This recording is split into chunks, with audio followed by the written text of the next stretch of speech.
क्या होता अगर किसी राष्ट्र के शासक को अपनी सत्ता बचाने के लिए अपने देश को छोड़कर एक अन्य राष्ट्र में शरण लेनी पड़े? सीरिया के शासक बशर अल असद ने अपने शासन को बचाने के लिए रूस का रुख किया। लेकिन ऐसा क्यों हुआ? इजराइल, अमेरिका और भारत जैसी शक्तियों का इसमें क्या प्रभाव था? क्या यह एक कूटनीतिक निर्णय था या फिर एक मजबूरी? आज हम आपको इस राजनीतिक ड्रामा के पीछे की गहरी सच्चाई से रूबरू कराएंगे। बशर अल असद, जो 2000 में सीरिया के राष्ट्रपति बने, शुरुआत में अपेक्षाकृत एक तकनीकी नेता के तौर पर उभरे थे। उनके पिता हाफिज अल असद, जिन्होंने सीरिया पर 30 साल तक शासन किया, ने अपने बेटे को राजनीति में घसीटने के लिए तैयार किया। बशर ने कभी इस भूमिका के लिए खुद को तैयार नहीं किया था, लेकिन पिता की मृत्यु के बाद उन्हें सत्ता संभालनी पड़ी। शुरुआत में बशर ने सुधारों की वादा की, लेकिन जैसे जैसे समय बीतता गया, उनका शासन तानाशाही की ओर बढ़ने लगा। 2011 में सीरिया में लोकतांत्रिक विरोध प्रदर्शनों का एक सिलसिला शुरू हुआ, जिसे असद ने अपनी सेना और पुलिस के जरिए कड़ी हिंसा से दबा दिया। यह संघर्ष जल्द ही सीरिया में एक बड़े गृह युद्ध में बदल गया। 2011 में शुरू हुए गृह युद्ध में सीरिया के विपक्षी गुटों ने असद के खिलाफ संघर्ष किया। युद्ध का पैमाना इतना बड़ा हो गया कि बशर असद के शासन के लिए खतरे की घंटी बजने लगी।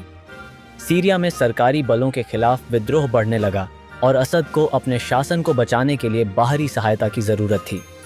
यह वह समय था जब रूस ने सीरिया में सैन्य हस्तक्षेप की शुरुआत की। रूस के राष्ट्रपति व्लादिमीर पुतिन ने बशर अल असद के साथ अपनी मित्रता और समर्थन की घोषणा की। रूस ने सीरिया में अपने सैन्य बल भेजे और असद की सेना को प्रशिक्षित किया। रूस का मुख्य उद्देश्य सीरिया में अपनी सैन्य स्थिति मजबूत करना था, क्योंकि सीरिया रूस का महत्वपूर्ण सहयोगी था और वहां उनके सैन्य ठिकाने भी थे। रूस ने असद को जो सैन्य और कूटनीतिक समर्थन दिया, उसने सीरिया में असद के शासन को एक नई दिशा दी। इससे युद्ध का रुख असद के पक्ष में मोड़ने में मदद मिली। रूस का यह हस्तक्षेप सीरिया में असद को सत्ता में बनाए रखने के लिए बहुत महत्वपूर्ण था। लेकिन सीरिया की राजनीति केवल रूस और असद तक सीमित नहीं थी। इस संघर्ष में अमेरिका और इजराइल जैसी शक्तियों की भी महत्वपूर्ण भूमिका थी। इजराइल के लिए असद का शासन कभी भी स्वीकार्य नहीं रहा। इजराइल ने हमेशा सीरिया को अपनी सुरक्षा के लिए खतरा माना है। असद और उनकी सरकार के साथ इजराइल का कोई अच्छा संबंध नहीं था। सीरिया के पास इजराइल से लगी सीमा गोलान हाइट्स हमेशा से एक विवादित क्षेत्र रही है, और इस क्षेत्र में असद के शासन के तहत ईरान और हिजबुल्लाह जैसे ताकतवर समूहों का समर्थन इजराइल के लिए चिंता का विषय था। इजराइल ने सीरिया में कई बार सैन्य हमले किए ताकि असद के शासन को कमज़ोर किया जा सके और इजराइल की सुरक्षा सुनिश्चित की जा सके। वहीं अमेरिका ने भी असद को सत्ता से हटाने की लगातार कोशिश की। 2011 के बाद अमेरिका ने सीरिया में असद के खिलाफ विद्रोहियों को सहायता प्रदान की और अपने सैन्य हस्तक्षेप से सीरिया में संघर्ष को बढ़ाया। ओबामा प्रशासन ने स्पष्ट रूप से कहा था कि असद को सत्ता से हटना चाहिए, लेकिन युद्ध में अमेरिका की रणनीति स्पष्ट नहीं थी। अमेरिका और इजराइल दोनों ने असद के शासन को चुनौती दी, लेकिन रूस ने अपनी सैन्य शक्ति और कूटनीति के जरिए असद के पक्ष में आकर सीरिया के संघर्ष को एक नया मोड़ दिया। भारत ने हमेशा सीरिया में कूटनीतिक समाधान का समर्थन किया। भारत की नीति रही है कि वह किसी भी पक्ष को खुलकर समर्थन नहीं करेगा, बल्कि शांति की प्रक्रिया को बढ़ावा देगा। भारत ने सीरिया में मानवीय सहायता भेजी, लेकिन सैन्य हस्तक्षेप से दूर रहा। भारत का मानना था कि सीरिया में शांति केवल बातचीत और कूटनीति से ही संभव है। भारत ने हमेशा सीरिया में एक समग्र और शांतिपूर्ण समाधान का समर्थन किया, और इस प्रक्रिया में उसने संयुक्त राष्ट्र की भूमिका को महत्वपूर्ण माना। लेकिन 2015 के बाद जब सीरिया में युद्ध और अस्थिरता बढ़ी, तो बशर अल असद के सामने सबसे बड़ा सवाल यह था कि वह अपने शासन को कैसे बचाएं।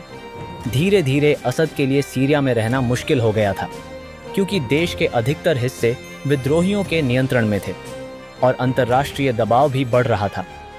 इस स्थिति में असद ने रूस का रुख किया। रूस ने असद को शरण दी और सीरिया में उनके शासन को बनाए रखने के लिए सैन्य और कूटनीतिक समर्थन जारी रखा।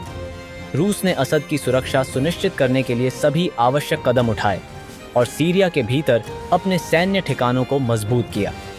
अब जब सीरिया में युद्ध धीरे धीरे समाप्त हो रहा है, सवाल यह उठता है कि बशर अल असद का भविष्य क्या होगा। क्या वह फिर से सीरिया को एक स्थिर राष्ट्र बना पाएंगे? और क्या रूस का समर्थन लंबे समय तक सीरिया की राजनीति को प्रभावित करेगा? अंतर्राष्ट्रीय समुदाय की निगाहें अब सीरिया पर हैं।